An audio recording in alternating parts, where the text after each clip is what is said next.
Hello everyone, welcome back to my channel Code Mind by Alpna Sri.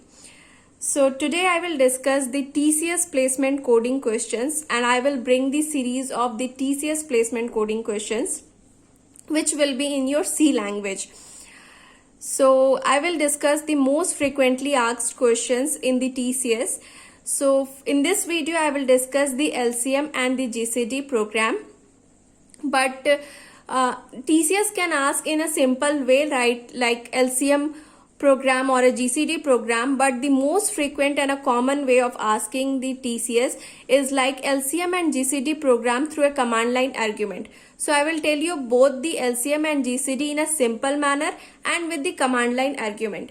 So in today's video I will discuss it in a simple manner, and in the coming video I will discuss in the command line argument. So without wasting time, let's begin with the LCM program in C.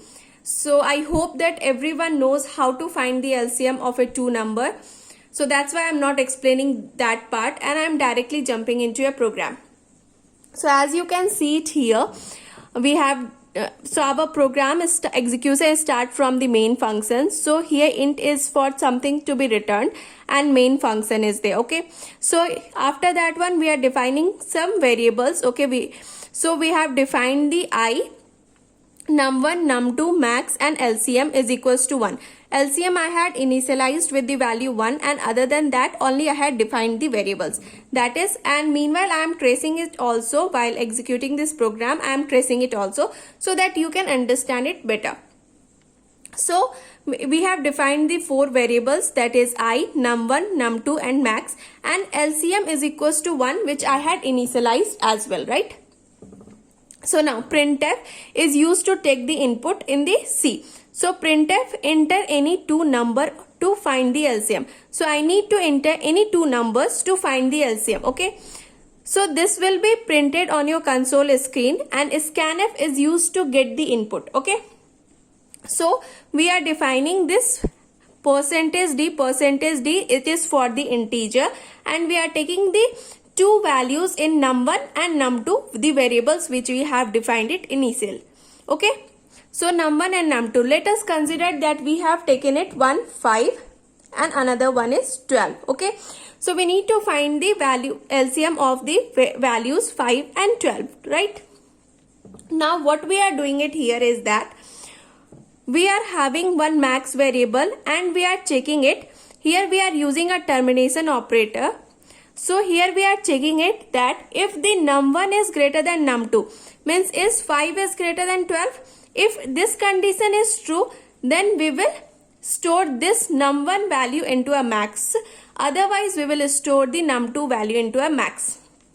So what is our motto is that max should contain the largest value of both the numbers. So num1 is first number and num2 is second number. So what is the largest of these two numbers should be stored in a max. So this is how we have written it here. So is 5 is greater than 12? No. 5 is not greater than 12. So the else part, that is this will be stored in a max. So max will contain your 12 value, right? That is the num2 value will be contained in a max. So same that what the max has stored, we are giving the max to I. So I will store the value, that is your 12, right?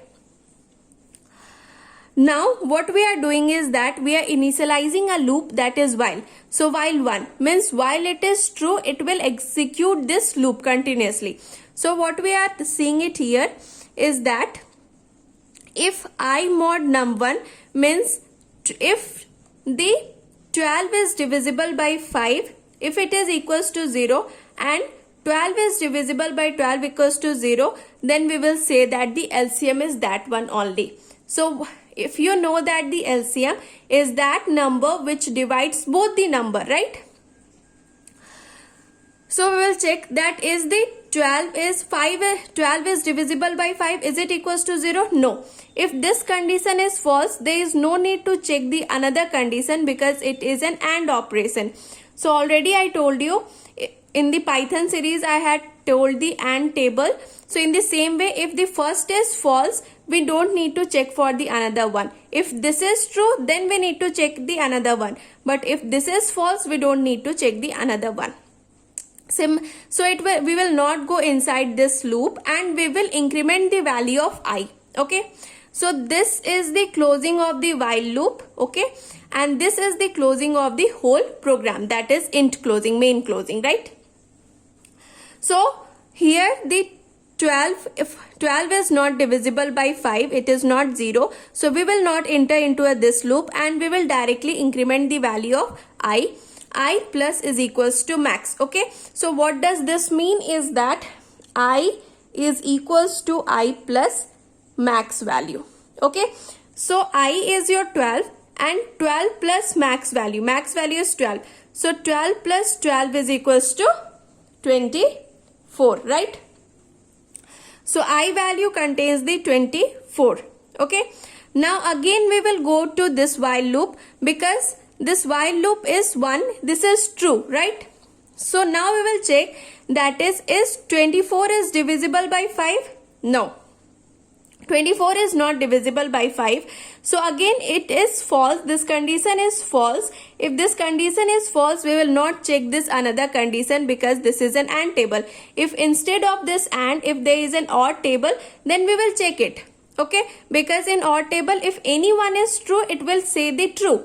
But in AND table, if any one is false, it will return to the false only. So we will not enter into this loop and we will come back to this loop and again we will do I plus max. That is I will store the value of I plus max. So 24 plus 12. What will be the output? What will I contains? That is the 36, right? Now the I value contains the 36. Now again it will go into a while loop because while is equals to 1, its condition is true, and again we will check that is 36 is divisible by 5. Again false. Again this statement is false. We will not check the second one and we will directly go outside this loop. We will not go inside this if loop and we will commit here. Again the I is equals to I plus max will be your, we will check that I is equals to I plus max, right? So again that is the I value is 36 plus 12. So 48 will be the value which will be contained in the I. So again it will go and check is 48 is divisible by 5. This condition is false. Again it will not enter into this if loop and again the I value will be incremented by I plus max. So again I value plus max value is 60, right? Now is 60. Now is 60 is divisible by 5? Yes. So now this condition becomes the true when 60 is divisible by 5. Now again it will check if 60 is divisible by 12. Yes, 60 is also divisible by 12. So this condition is also true. So both are true, then AND will return your true. So it will go inside this loop and here the I value will be stored in the LCM. So now LCM contains your 60 value, right? 60 value. So now the break. So break will come out, break will directly give you come out this while loop. So while loop ending is here, so it will come out this loop and we will print the LCM of percentage D, that is num1, that is LCM of 5 and percentage D, which is num2, 12 is 60. So this is your output of the LCM number. So hope you understand how to write the LCM program, which is very easy. So LCM of a two number, that is 5 and 12 is 60. And hope you understand the tracing as well. Okay. So coming to the next question, that is the GCD program in C, right? So how the GCD program in C works. So GCD program is also commonly known as HCF program. So don't be confused in that. So start with this also. That is the GCD of the program. Take a GCD program in C languages. So we will start our execution from here with the main function. Okay. And for this integer only, because we have given it integer here, that's why we are returning 0 here, right? If we have given, we can give it here if instead of int, we can give also the void main. So here we don't need to return that 0 because of here integer. So something to be returned as a integer. So we don't have anything to be returned. So that's why we are returning 0, right? Now coming back to our program. So here also we are defining the 4 variables. Okay, so this is the tracing part, that is n1. That is n1 is num1, that is number 1. n2 is the number 2, and I is the variable, and GCD is the what we need to find of the 2 variables, that is n1 and n2, right? So printf, enter 2 integer number. So this will print in the printf will print the inside thing into a console screen, that is enter 2 integers. Okay, scanf will get the input, that is in the n1 and n2, which is of the integer type. So here D implies that we need to enter the integer type. So considered we are entering the 5 and 10. So we need to find the GCD of the 2 number, which is 5 and the 10 one, right? Now we are defining one loop, that is for loop, and we are giving that I is equals to 1. So we have initialized the variable I with 1, and we are checking that is 1 is less than equals to n1 and 1 should be less than equals to n2. Means the I variable will start, and we will check it must be less than n1 and it must be less than n2. So n1 is your 5 and n2 is your 10, right? So it will go, I value will iterate from 1 to 5. Okay, with this condition we evaluated that I should iterate from 1 to 5, right? And then we are incrementing it by the plus 1. I value will be incremented by the plus 1, right? So see here, if I is so in this for loop, okay, if we are checking the condition, that is n1, that is 5 mod 1 is equals to 0. Is 5 is divisible by 1? Yes, the condition is true. And if n2, that is 10 is divisible by I, that is 10 is divisible by 1? Yes, the condition is true. So I value is assigned to the GCD. So I value is your 1. So 1 is assigned to the GCD. So again this for loop will continue, and I value will be incremented by 1. That is I value will be your 2, right? This is plus I means a pre-increment. Okay, I plus means a post-increment. So if n1 mod of I, then is the n1, that is 5 mod 2 is equals to 0. No, condition is false. It will not go inside this if loop, and it will directly increment the value of I, that is your 3, right? Again it will come inside the for loop and check if n1, that is 5 mod 3 is equals to 0. Again 5 is not divisible by 3, like it will not give the remainder as a 0. So it will not go inside this if loop, and it will again increment the value of I, that is your 4, right? So is 4 is again it will go inside the for loop, and if checking the if condition, that is n1, that is 5 mod 4 is equals to 0. No, again this condition is false only.